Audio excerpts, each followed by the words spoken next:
बिस्मिल्लाहिर्रहमानिर्रहीम। अस्सलाम वालेकुम जी। आज बताएंगे हम कि जरियान, एहतलाम और कतरो का आना, लकोरिया, ठीक है, इनका इलाज बताएंगे। असूल इलाज, इनकी इकसाम कितनी है, हकीकत में ये क्यों होता है, किस मजाज में होता है और इसका असूल इलाज क्या है। असूल इलाज हज़रत साबर मुल्तानी रहमतुल्लाह अलैह के पेश नज़र जो कि उन्होंने थ्योरी पेश की, उसी के मुताबिक इंशाअल्लाह, उसी थ्योरी के मुताबिक, तजवीज़ करदा रहनुमाई के मुताबिक, तजवीज़ करदा दवायात के मुताबिक ही बताएंगे आपको, ताकि बेहतरीन और आला किस्म का फ़ायदा हासिल हो। जज़ाकल्लाह। समात फरमाएँ कि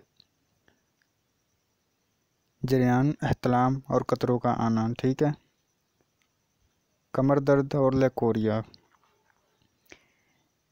इनके लिए कलवंजी 20 ग्राम, ठीक है, कलवंजी 20 ग्राम ले ले, कश्त शीरी ले ले 40 ग्राम, दोनों चीज़ें ले ले। और उसके बाद एक और चीज़ है हालू, ठीक है, हालू ले ले 40 ग्राम। तीनों का सफ़ूफ बना ले, बिल्कुल जैसे आटा होता है सफ़ूफ बना ले। उसके बाद इसको बारीक पीस ले। ये जरियान, एहतलाम, कतरों का आना, कमर दर्द, लकोरिया के लिए इंतहाई मुफीद है।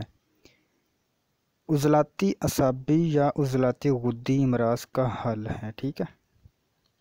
ये जो मैंने नुस्खा आपको बताया ना, कलवंजी 40 ग्राम, हालू 40 ग्राम, कश्त शीरी 40 ग्राम, ठीक है, ये असाबी उज़लाती और असाबी गुद्दी इमराज का हल है। दरअसल एहतलाम जरियान जो होता है ना, लकोरिया वगैरह होता है, कमर दर्द होती है, ये ठंडे और गर्म मिजाज में, कानून की ज़बान में कह देता हूँ कि उज़लाती असाबी और उज़लाती गुद्दी, ठीक है, उज़लाती असाबी और असाबी गुद्दी, सादा अल्फाज में बताता हूँ आपको। खुश्की तरी यानी उज़लाती असाबी कहते हैं खुश्की तरी को, और असाबी गुद्दी कहते हैं तरी गर्मी को, ठीक है।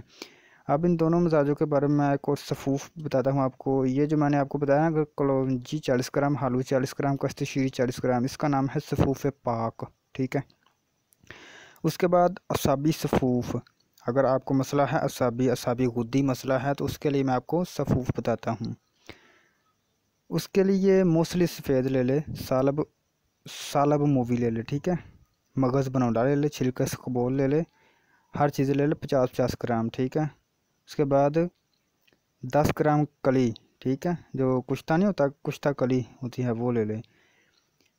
तमाम चीज़ें लेकर, कुश्ता कली वैसे ही सफ़ूफ की शक्ल में होती है, बारीक होती है, तो तमाम चीज़ें दूसरी सफ़ेद मूसली हो गई, सालब मिस्री हो गई, मगज़ बनौला हो गया, छिलका कबूल, तीन तमाम चीज़ों को सफ़ूफ बना ले, ठीक है। बराबर वज़न कुज़ा मिश्री बनाए। कुज़ा मिश्री जो होती है ना मीठी, कुज़ा मिश्री ना मिले तो आप उसकी जगह चीनी भी इस्तेमाल कर सकते हैं।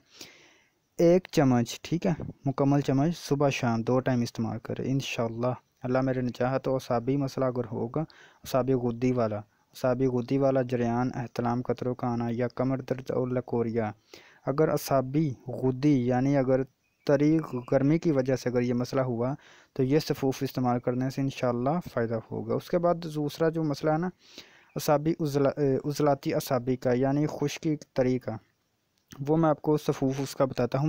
मुगलस या एक टाइप का बीज बांझ ले ले, ठीक है, तुखम खाना ले ले, ठीक है, समुद्र सोख ले ले, तुखम सरियाला ले ले, तुखम भांग ले ले, ठीक है, हर दाना 10-10 ग्राम ले ले, ठीक है, फली कीकर 50 ग्राम ले ले।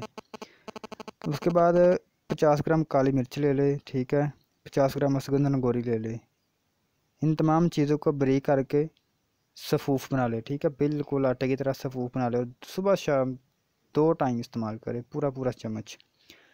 अगर जरियान, एहतलाम, कतरों का आना, कमर दर्द, लकोरिया वगैरह उज़लाती तहरीक की वजह से हुआ, यानी अगर जिसमें खुश्की सर्दी ज़्यादा हो गई है, खुश्की तरी ज़्यादा हो गई है, तो उसके इलाज के लिए ये उज़लाती सफ़ूफ़ मगलस आपको मैंने बता दिया है, ठीक है।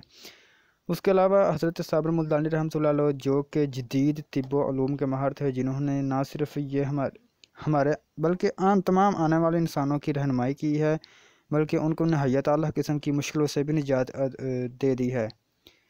वो अदवायात जो मेडिकल साइंस भी नाअहल करार देती है, या वो इमराज जो मेडिकल साइंस की ज़बान में या उनके तरीक़ाकार में ना समझ हो जाते हैं, तो हिकमत साबर में हज़रत साबर मुल्तानी रहमतुल्लाह अलैह ने इनको इंतहाई और सादा अल्फाज में नहायत सादा नुस्खा जात से इनका इलाज फरमा दिया है। तो मज़ीद इंशाअल्लाह मैं आला किस्म की वीडियो और जो हकीकत पर मबनी होगी, जो मेरे साबर सरकार रहमतुल्लाह अलैह की तजवीज़ करदा होगी, इंशाअल्लाह वही आपको बताऊँगा। जज़ाकल्लाह। सब्सक्राइब चैनल को कर दे, ठीक है। दूसरों को वीडियो भी शेयर कर दे, क्योंकि ये नेकी है, नेकी करना आपका हक़ है। अस्सलामु अलैकुम जी।